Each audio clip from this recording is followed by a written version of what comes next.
വിനയനെ കാണാൻ വീട്ടിൽ നിന്ന് ആരോ വന്നിരിക്കുന്നു.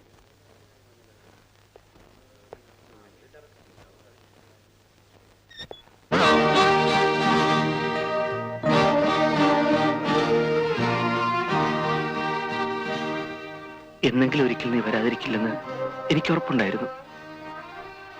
ഒരിക്കലും വരരുതെന്ന് കരുതിയതാ. എന്തു ചെയ്യാം, നേരിട്ട് കാണാൻ നിവൃത്തിയില്ലെന്ന് വന്നു.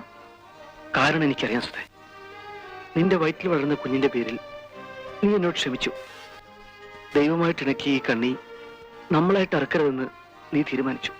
ഈ കണ്ണി വളർന്ന് ജീവിതകാലം മുഴുവൻ എന്നെ ബന്ധിക്കുന്ന ചങ്ങലയാവരുത്. അതും എന്റെ അച്ഛന്റെ കൊലയാളിയുമായി എന്നെ ബന്ധിക്കുന്ന ചങ്ങല. അത് പൊട്ടിച്ചെറിയാൻ തന്നെ ഞാൻ തീരുമാനിച്ചു. നീ പറയുന്നത്? വിവാഹമോചനം. വേണ്ട സുധേ, മറ്റു ബന്ധങ്ങളൊന്നുമില്ലെങ്കിലും നീ എന്റേതാണെന്നുള്ള ഓർമ്മകളിൽ ഞാൻ കഴിഞ്ഞോളാം. പാടില്ല.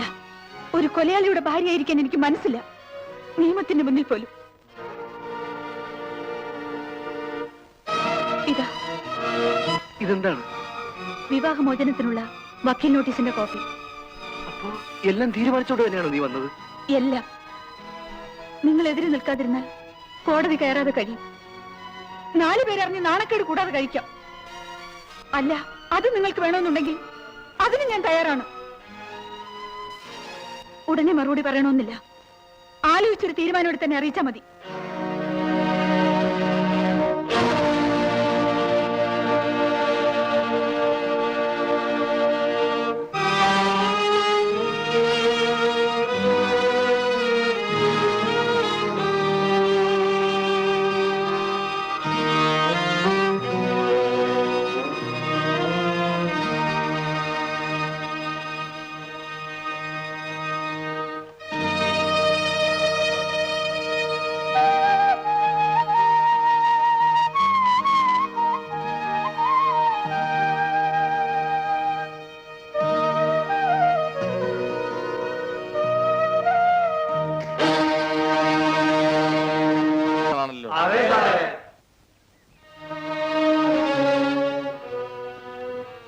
ഇന്നത്തെ അടിപൊളിയിൽ താനും കൂടിയിരുന്നോ?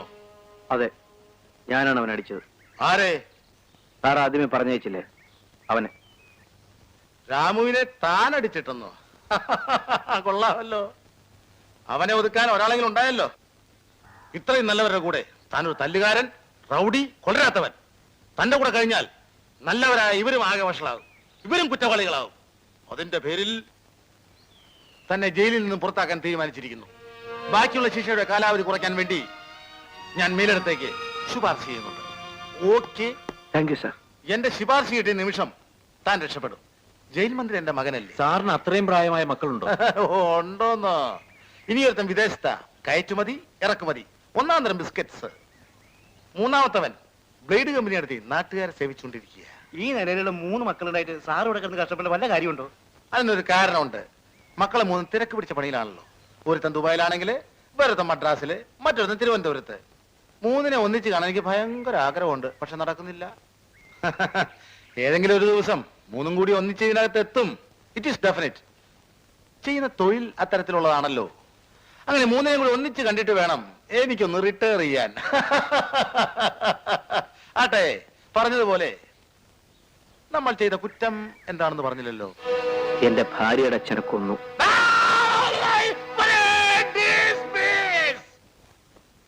ഈ ഉണക്കറോട്ട് കഴിക്കേണ്ട വല്ല കാര്യമുണ്ട്? ഇഡ്ഡലി, ദോശ, നല്ല പൂ പോലത്തെ പാലപ്പം എല്ലാം ഉണ്ട്. നേരെ മാത്രമില്ല.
നാശാക്കി.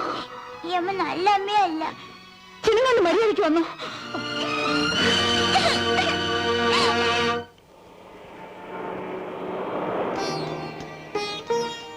അമ്മേ, എന്താ മോളെ? ഞാനെന്ന് പറഞ്ഞ അമ്മ ദേഷ്യപ്പെടുവോ?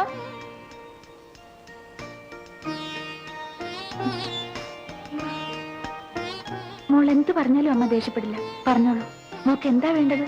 എനിക്ക് കടയിൽ പോയി പേന വാങ്ങണം. അമ്മയും കൂടെ വരണം. ഇത്രേ ഉള്ളോ? ഇന്ന് വൈകുന്നേരം സ്കൂളിൽ നിന്ന് വരുന്ന വഴിക്ക് നമുക്ക് വാങ്ങാം. അമ്മ വരാതിരിക്കരുത്. Promise? Promise.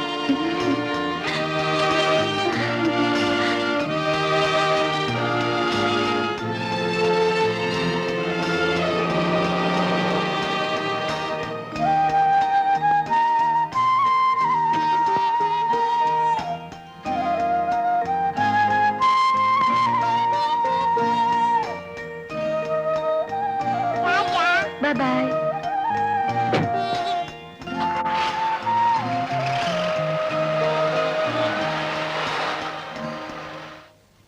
You call this an interim report. നാളെ ഞാൻ ഇതെങ്ങനെ ഡയറക്ടർ ബോർഡിന്റെ മുന്നിൽ വെക്കും?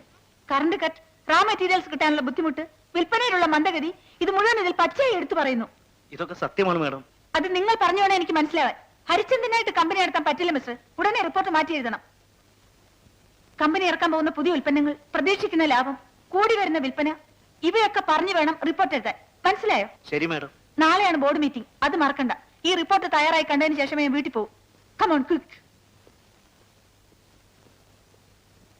ഇന്ന് അമ്മയും ഞാനും കൂടി ഷോപ്പിംഗിന് പോകുന്നുണ്ട്. ഒരു പേന വാങ്ങാൻ. ഞങ്ങൾ ഇന്നലെ സിനിമയ്ക്ക് പോയല്ലോ. ഐസ്ക്രീമും പോപ്കോണും തിന്ന് വയറ് നിറഞ്ഞു. ഇന്ന് ഞാനും അതൊക്കെ തിന്നും കണ്ടോളൂ. രശ്മിയുടെ കാറ് വന്നു.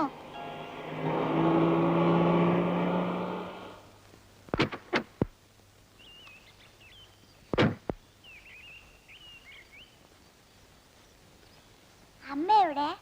അമ്മക്ക് പകരം അമ്മാവൻ. പാവം, അമ്മക്കിന്ന് ജോലി തിരക്കാത്രേ. മോക്ക് 900 പേന വാങ്ങി തരാൻ അമ്മ ഫോൺ ചെയ്ത് പറഞ്ഞു. വാ മോളെ, മോള് വാ. ഞാൻ വരൂല, ഞാൻ നടന്നു പോക്കോളാം.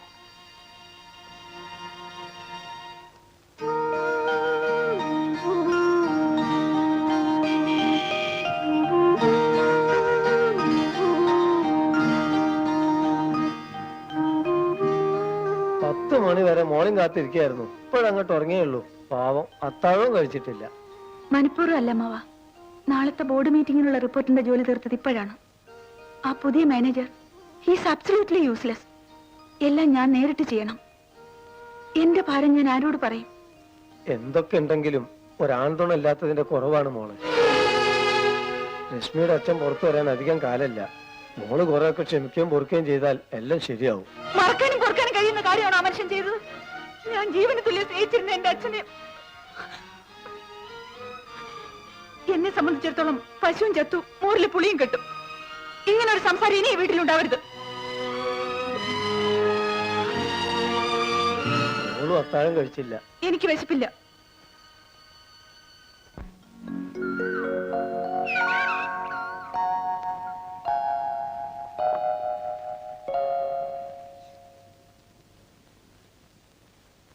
മോളെ, മോളെ,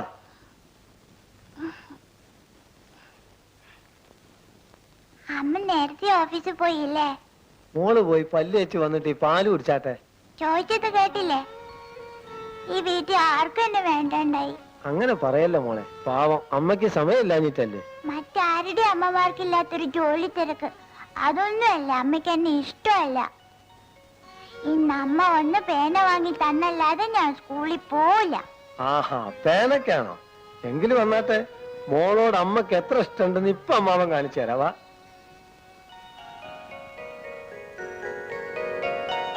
America, Japan, China, Hong Kong, Korea, Moore market, Mattancherry എന്ന് വേണ്ട ലോകത്തിലുള്ള സർവ്വചേരിയിലുള്ള പേനകളും ഇതിലുണ്ട്. നിക്ക് നിക്ക് നിക്ക് നിക്ക് നിക്ക്. അങ്ങനെ അങ്ങ് പോയാലോ? ഇത് കണ്ടോ, മഷി നിറക്കേണ്ട പേന നെക്കിയാൽ താനേ മഷി കേറുന്നത്. റീഫില്ല്, അതും പലതരം, പല നിറം. ഇതിലേതാണ് മോൾക്ക് വേണ്ടത് ഒന്ന് പറഞ്ഞാട്ടെ.